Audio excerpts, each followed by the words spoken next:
회장님, 왜 저에게 다른 노인인 척 속이셨어요? 저를 믿지 못하신 거예요? 아니면 저한테서 회장님의 옛날 누군가가 보이신 거예요? 그 한마디가 제 심장을 꿰뚫었습니다. 그날 상견례 테이블에 앉은 그녀는 차분했지만 눈빛은 떨리고 있었죠. 제 아들의 여자, 이서연. 긴 블라우스, 단정한 머리, 흔들리는 눈동자 속엔 울분과 슬픔이 뒤섞여 있었습니다. 저를 믿지 못하신 거예요? 아니면 저한테서 옛날 누군가가 보이셨어요? 그 말이 귓가에서 천천히 파고들었습니다. 옆에 앉은 아들 도윤이는 아무 말도 하지 못하고 손만 떨고 있었죠.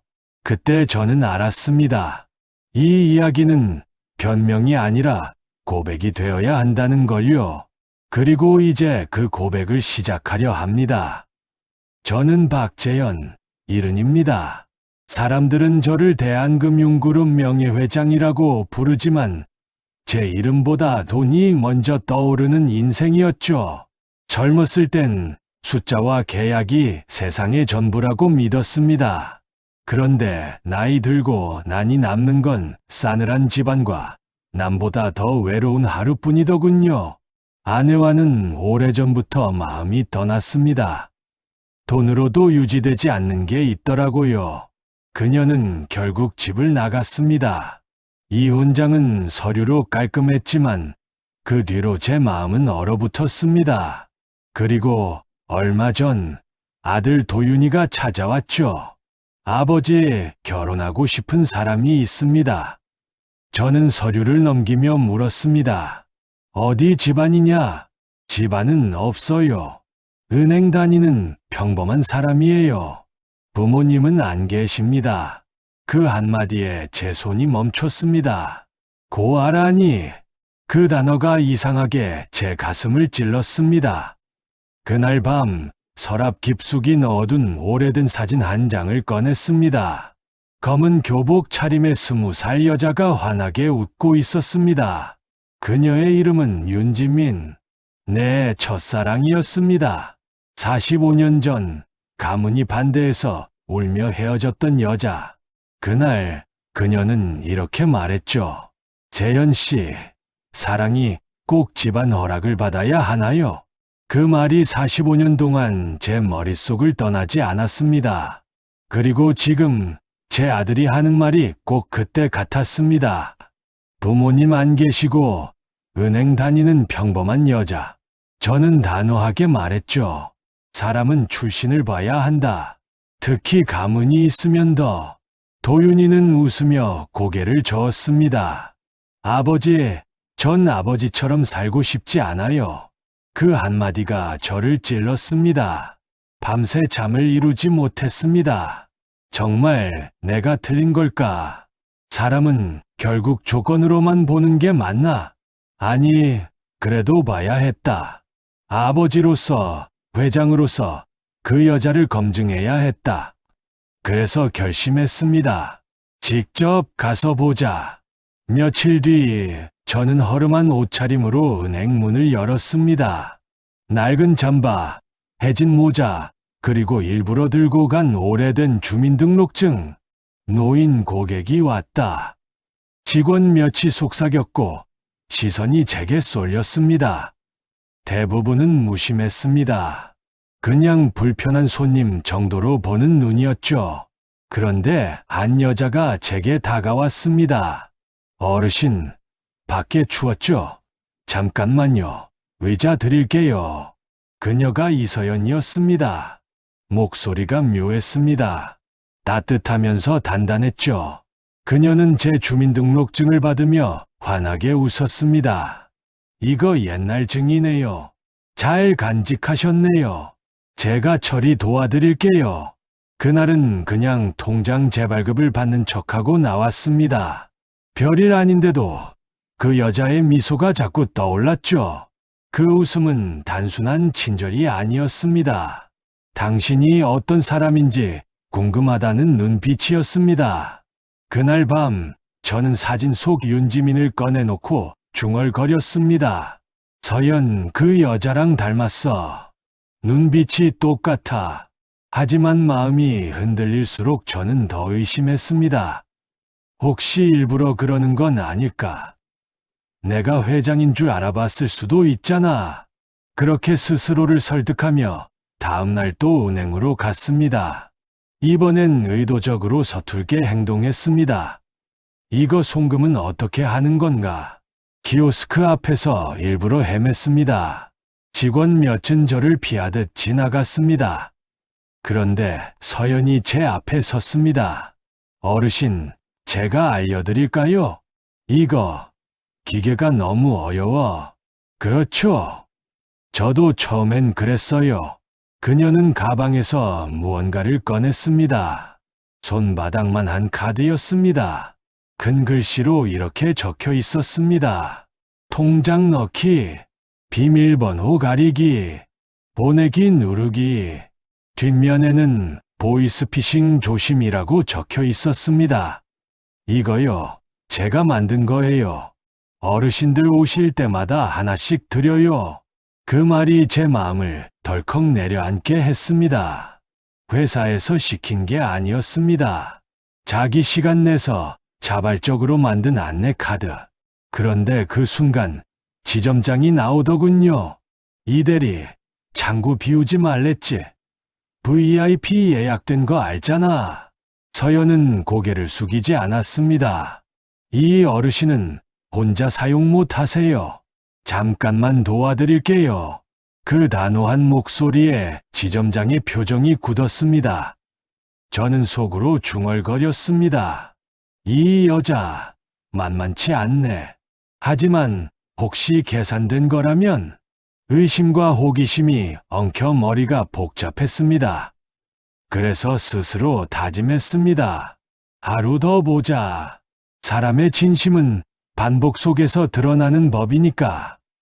셋째 날 아침, 유난히 은행 공기가 팽팽했습니다. 출근길엔 봄바람이 불었지만 지점 안은 얼음 같았죠. VIP가 온다는 소문 때문이었습니다. 지점장 최 부장은 아침 회의에서 이렇게 말했습니다.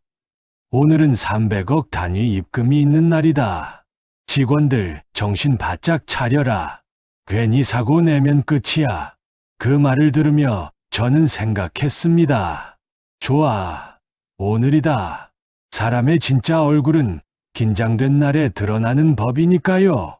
저는 다시 낡은 옷차림으로 은행 문을 밀고 들어갔습니다. 손에 구겨진 통장 한 권, 일부러 몇 페이지를 찢은 흔적까지 만들어뒀습니다. 서연이 절 보더니 놀란 얼굴로 다가왔습니다. 어르신, 또 오셨어요? 응. 통장이 찢어져서 말이야 다시 만들어야 할까? 네, 잠시만요. 제가 도와드릴게요.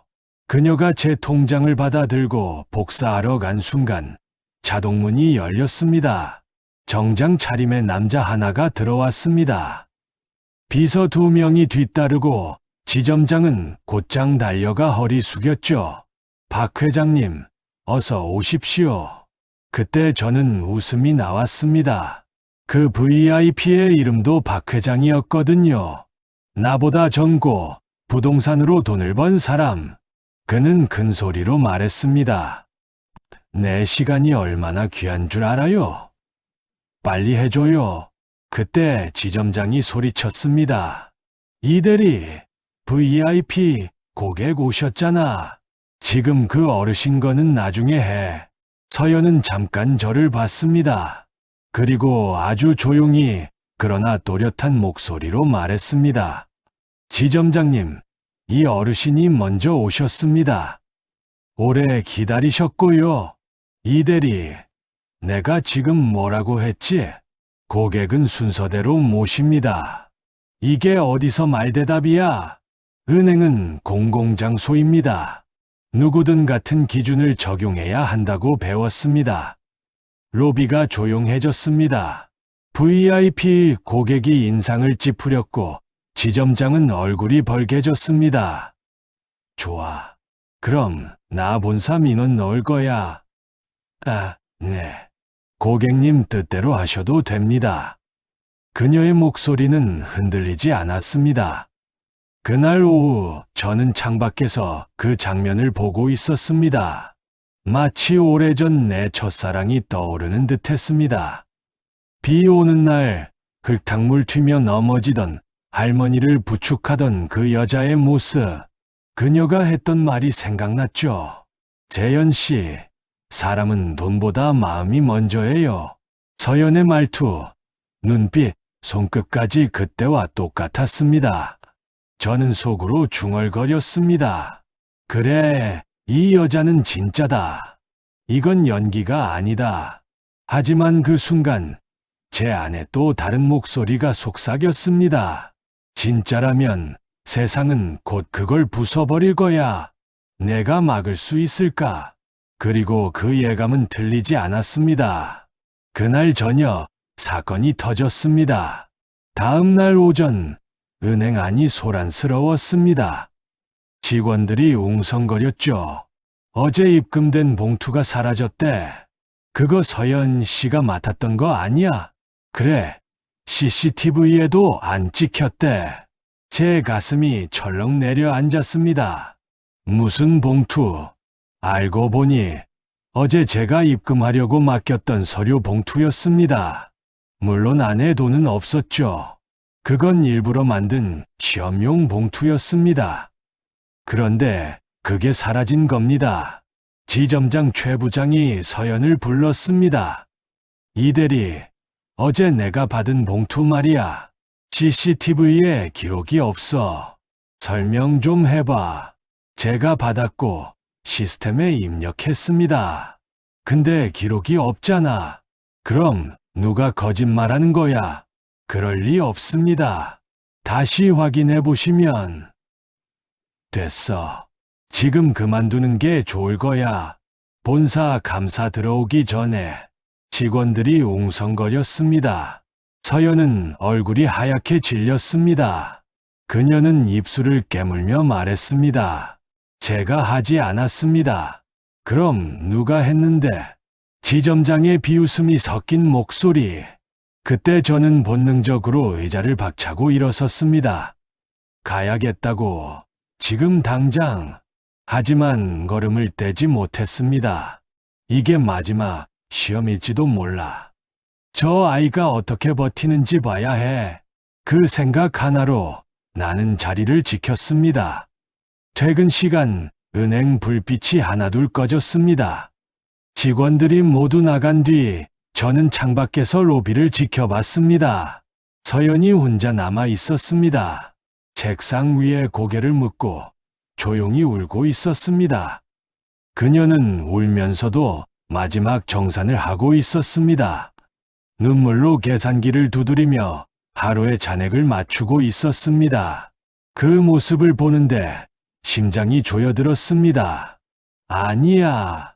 이제 그만 멈추자. 저는 문 손잡이를 잡았습니다.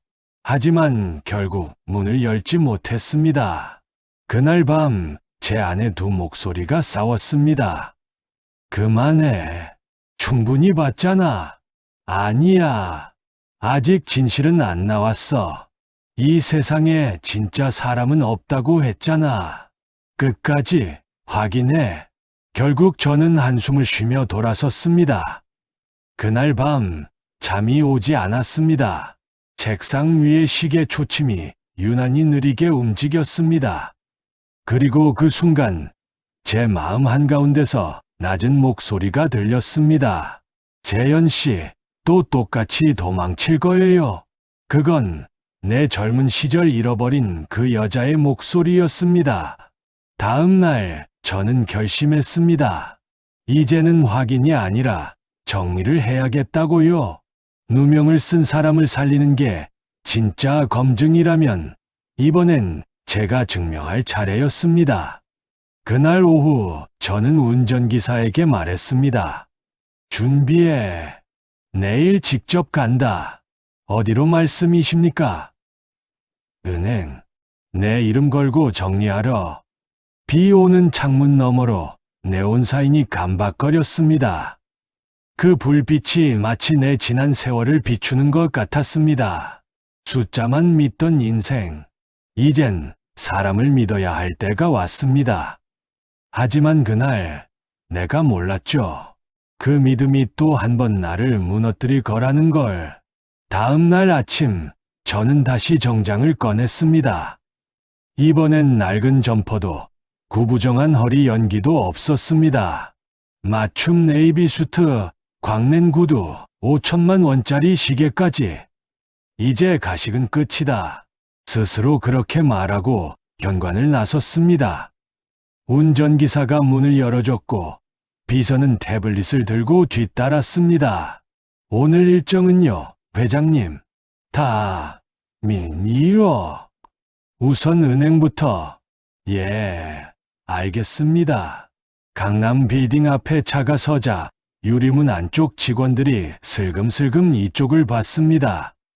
어제까지 허름한 노인으로 들어오던 사람이 오늘은 회장 차에서 내리니 당연히 놀라죠. 저는 고개만 끄덕이며 걸어 들어갔습니다. 헷갈리지 않도록 천천히 은행 중심을 가로질렀습니다. 어제와 달리 발걸음이 고닫고 눈빛은 차가웠습니다. 제일 먼저 다가온 사람은 안내 직원이었습니다.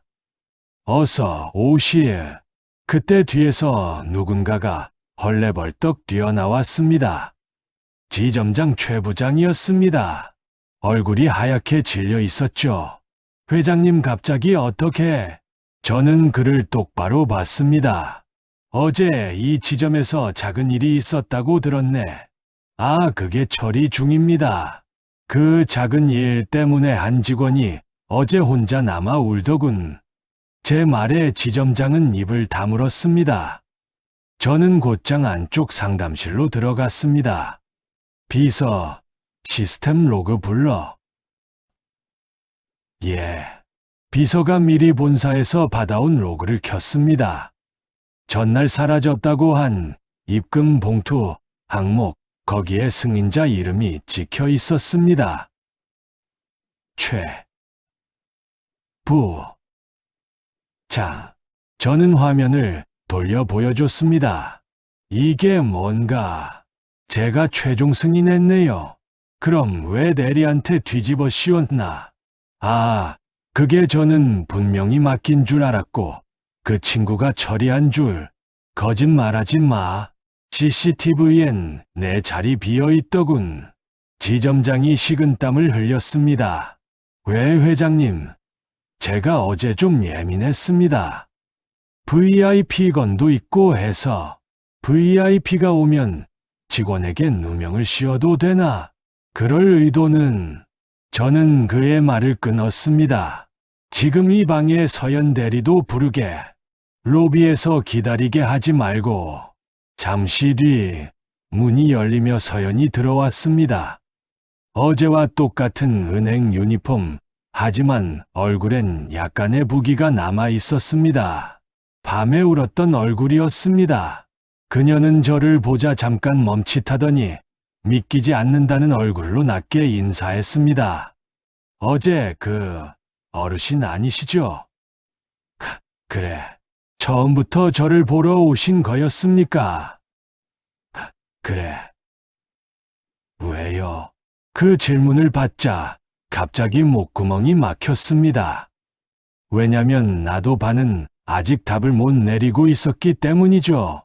내가 내 첫사랑을 닮아서라고 말하기엔 너무 개인적인 사정이었습니다. 그래서 저는 가장 표면적인 답을 먼저 꺼냈습니다. 내 아들이 자네와 결혼하겠다더군. 서연의 눈이 흔들렸습니다. 도윤 씨 말씀하셨군요. 그래서 보러 왔네. 어떤 사람인지. 그래서 노인처럼 자네가 돈 없는 사람을 어떻게 대하는지 보고 싶었네. 그녀는 잠시 고개를 숙였습니다. 그리고 아주 조용히 말했습니다. 속상하네요. 그 말이 의외라 저는 고개를 들었습니다. 뭐가? 제가 누구를 대하든 똑같이 대하는지 그걸 보여주려고 평생 연습했거든요. 근데 그걸 또 의심받았다는 게 좀 그래요. 목소리는 공손했지만 대꾸였습니다. 저는 그 대꾸가 미웠습니다. 그리고 동시에 대단하다고 느꼈습니다. 이 나이에 이런 대꾸를 듣는 것도 나쁘지 않구나 싶었습니다. 저는 고개를 돌려 지점장을 보며 말했습니다. 최 부장. 예, 회장님. 직원 앞에서 사과해. 내 실수였다고. 이 자리에서. 예. 지금. 지점장은 잠시 멈칫거리다가 결국 서연을 향해 허리를 굽혔습니다. 이서연 대리, 어제 건 내 실수였어. 내가 한 거 아니야. 내가 급해서 그랬다.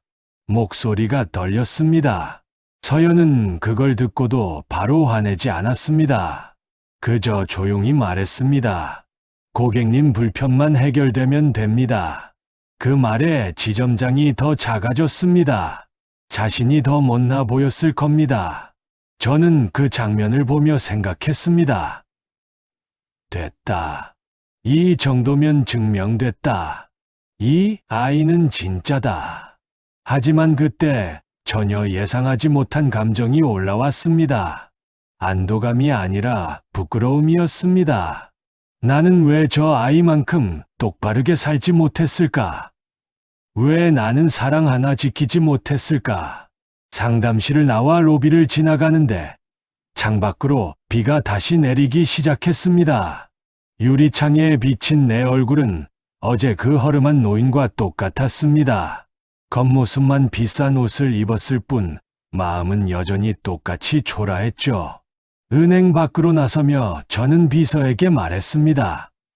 오늘 저녁 식당 하나 잡아. 조용한 방 있는 대로. 누구 모시게요? 아들하고. 이대리, 셋이 보자. 예, 회장님.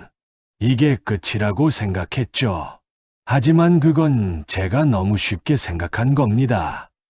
사람 마음은 그렇게 교과서처럼 풀리지 않더군요.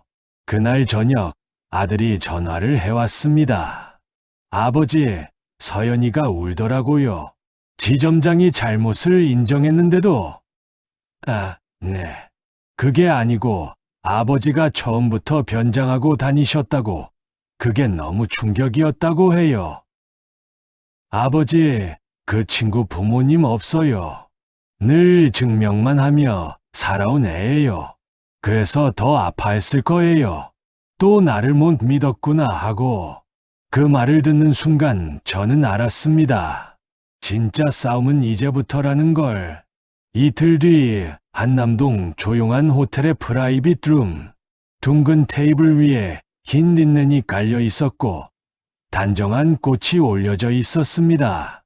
그날 저는 평소보다 조금 덜 딱딱한 옷을 입었습니다. 아버지로 오고 싶었거든요.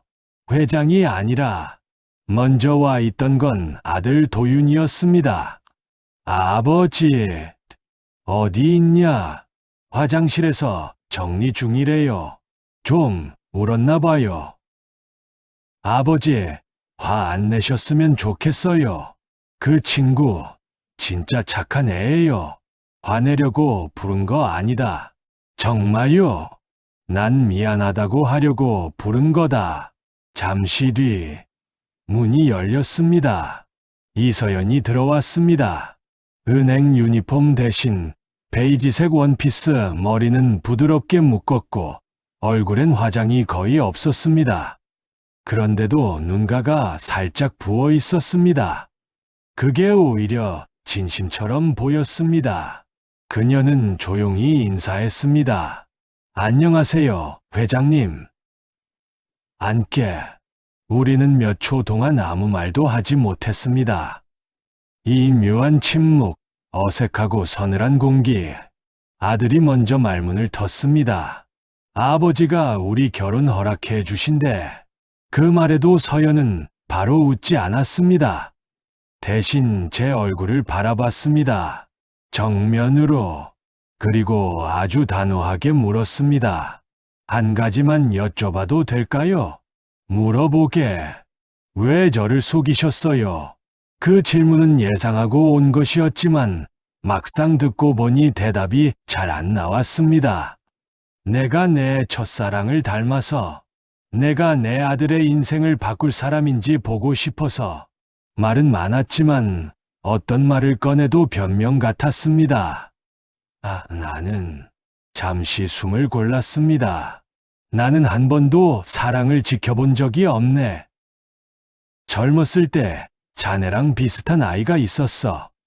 집안이 안 된다고 다 막았지. 난 아무 말도 못했어. 그 아이는 울면서 나갔고 그분을 잊지 못하셨군요. 잊으려고 했지. 그런데 자네를 보니 자꾸 그 얼굴이 겹치더군. 그래서 시험하신 거군요. 그래. 이번엔 놓치고 싶지 않았어. 그런데 내가 또 잘못했지. 또 의심부터 했으니까. 서연은 한숨을 길게 내쉬었습니다. 회장님, 저는요, 늘 불안했어요. 제가 아무리 열심히 해도 부모 없다는 이유로, 백 없다는 이유로 언젠간 버려질까봐요. 그래서 더 열심히 했고요. 근데 목소리가 떨렸습니다. 근데 회장님이 노인으로 오신 거 알게 되니까 또 그 생각이 들더라고요. 난 또 믿음 못 받는 사람이구나. 그 말을 듣는 순간 제 20대가 눈앞에 활짝 열리듯 떠올랐습니다. 비 내리는 골목, 울면서 나는 당신 믿는데 왜 당신은 날 못 믿어? 라고 외치던 그 여자. 그때 저는 돌아서기만 했습니다. 그래서 그 사람이 영영 떠났습니다. 이번에도 똑같이 할 수는 없었습니다. 그래서 저는 자리에서 일어났습니다. 그리고 식탁을 돌아 그녀 앞에 섰습니다. 아들이 놀란 얼굴로 저를 쳐다봤습니다. 저는 서연을 바라보며 말했습니다. 미안하네. 시험에서 미안하다고, 변장에서 미안하다고, 자네를 내 아들의 여자라고 보기 전에 내 옛날 사람하고 비교해서 미안하다고. 제가 그렇게까지 말하자 서연의 눈이 또렷해졌습니다. 회장님, 사람은요, 다 부족한 거 아는데 제일 서러운 건 그거예요. 내가 안 진심이 의심받는 거. 돈 많으신 분들이 그걸 제일 쉽게 하시거든요. 그래서 내 아들을 택한 건가? 네. 아들은 날 안 닮았으니까. 그 말에 서연이 웃었습니다. 눈물 섞인 웃음이었죠. 맞아요. 도윤 씨는 사람을 먼저 봐줘요. 그 점이 좋았어요. 저는 그제야 확신할 수 있었습니다. 이 아이를 우리 집에 들여도 되겠다. 이 아이는 우리 집이 가진 차가운 것들을 조금 덜어낼 수 있겠다. 그래서 마지막으로 다짐을 밝혔습니다. 앞으로 누가 뭐라 해도 내가 앞에 설 거네. 저 여자는 돈 없고 백 없으니까 안 된다 하는 사람 있으면 내 이름 대게. 회장이 인정했다고. 이번엔 내가 지킬 거야. 그 말에 서연은 고개를 숙이며 울었습니다. 아들이 옆에서 휴지를 건네줬고요. 잠시 후 그녀는 눈물을 닦고 조용히 말했습니다. 그럼 이제 시험은 끝난 거죠? 그래, 끝났다. 그럼 저도 말씀드려도 돼요. 해보게. 저도 회장님이 부러웠어요. 부모님이 없으니까요. 그래서 노인으로 오셨을 때도 싫지 않았어요. 저도 누군가의 어른이 필요했거든요. 그 말에 가슴이 덜컥 내려앉았습니다. 나는 그저 의심만 했는데 그 애는 내가 누군지 모르는 상태에서도 나를 어른이라고 불러줬던 겁니다. 그때 저는 속으로 생각했습니다. 이번엔 진짜 끝까지 가보자. 사람보다 돈을 먼저로 두던 내 인생. 이 아이 앞에서는 순서를 바꿔보자. 이렇게 해서 가장 길었던 시험은 끝났습니다.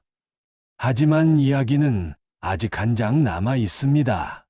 결혼식 날 모든 복선이 회수되는 그 순간, 그리고 제가 마지막으로 건넸던 아주 짧은 한 줄의 말까지요.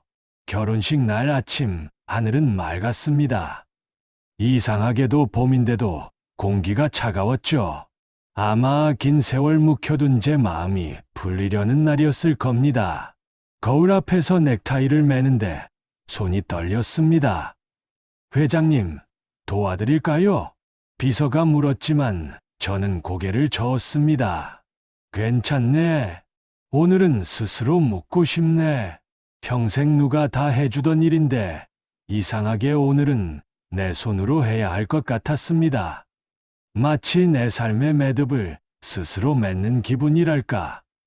식장에 도착했을 땐 하객들이 이미 가득했습니다. 플래시가 터지고 기자들이 웅성거렸죠. 박 회장님, 예비 며느리 직접 검증하셨다던데 사실입니까? 이 결혼으로 재단 지분에 변화가 있나요?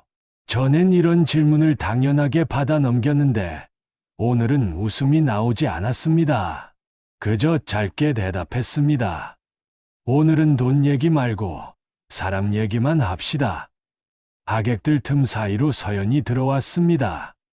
하얀 드레스, 긴 베일, 그리고 묘하게 단단한 눈빛. 예전처럼 부드럽고 따뜻했지만 이제는 자신이 누군지 아는 얼굴이었습니다. 그녀는 제 앞에 와서 조용히 인사했습니다. 아버님. 그 한마디에 목이 메었습니다. 회장님이 아니라 아버님이라니. 그 짧은 호칭 하나가 70년 인생의 균형을 바꾸더군요. 식이 시작되었습니다. 목사님의 축사도, 음악도, 사람들의 박수도 희미했습니다. 제 귀에는 오직 두 사람의 목소리만 들렸습니다. 서로를 존중하고 지키겠습니까? 예. 그 순간 저는 내 젊은 날 놓친 그 사람의 얼굴이 겹쳐졌습니다. 그녀가 떠나며 남긴 마지막 한마디가 들렸습니다. 재현 씨, 언젠가 꼭 사람을 먼저 봐요. 그제야 알았습니다.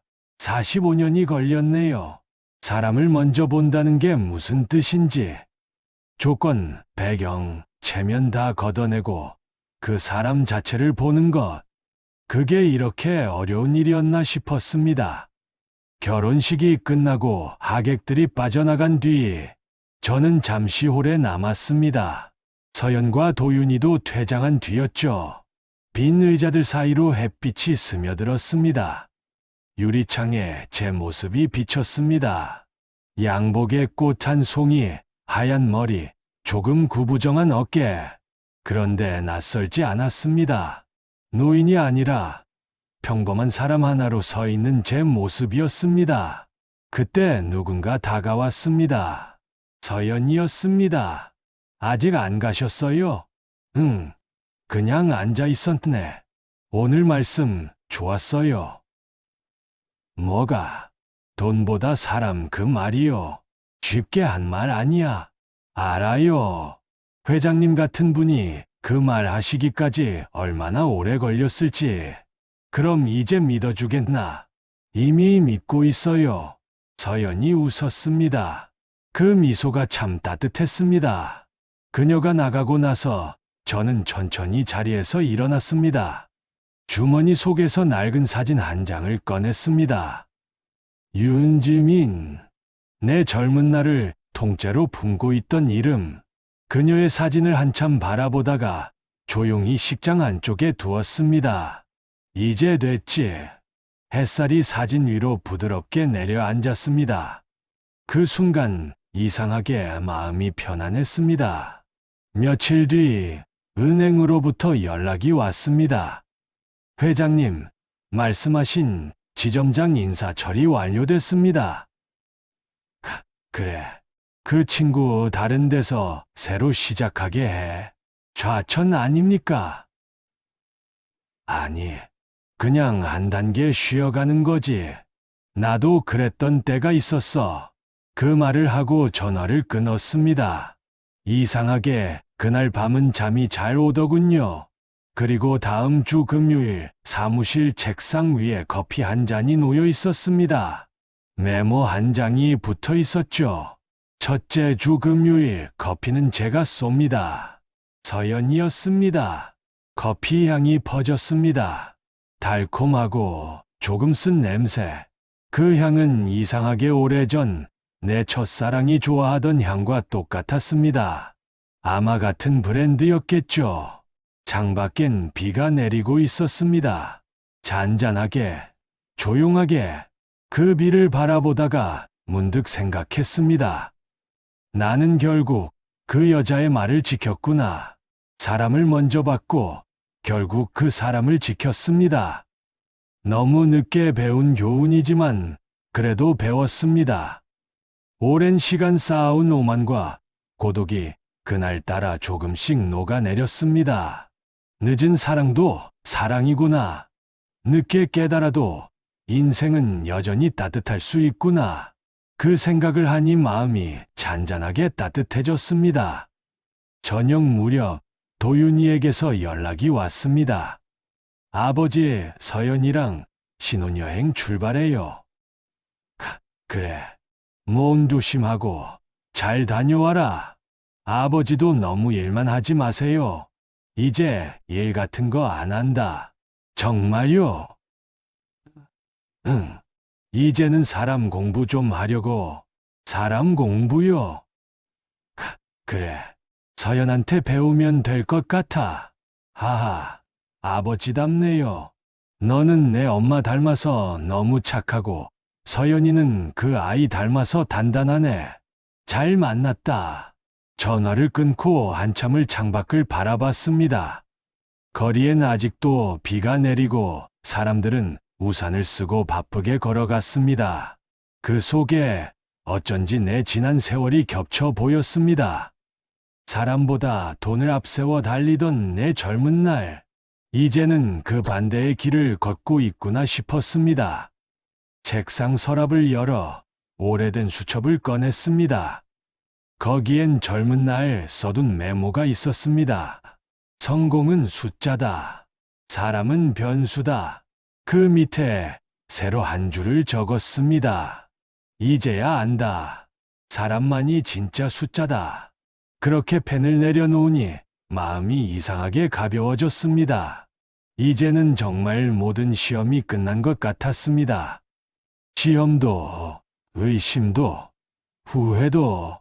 그날 밤 잠들기 전 마지막으로 창문을 열었습니다. 봄비 냄새가 방 안 가득 들어왔습니다. 어딘가에서 은은한 커피 향도 섞여 있었습니다. 그 향기를 맡으며 저는 중얼거렸습니다. 그래, 사람은 결국 사람 덕에 산다. 그리고 천천히 눈을 감았습니다. 그날은 참 이상하게도 오랜만에 꿈을 꿨습니다. 젊은 날의 지민이, 그리고 지금의 서연이 나란히 서서 웃고 있었습니다. 그 웃음이 너무 따뜻해서 나는 끝내 잠에서 깨고 싶지 않았습니다. 이 이야기는 한 남자가 늦게서야 배운 단 한 가지 진실이었습니다. 돈은 세상을 움직이지만 사람은 마음을 움직이죠. 당신도 혹시 누군가를 시험하고 있진 않나요? 사람을 의심하기 전에 먼저 한 번 더 믿어주세요. 그 믿음 하나가 인생을 바꿉니다. 여기까지 박재현의 이야기였습니다. 잘 들으셨나요? 당신에게도 오늘 하루 따뜻한 마음이 닿기를 바랍니다. 다음 이야기에서 또 만나요.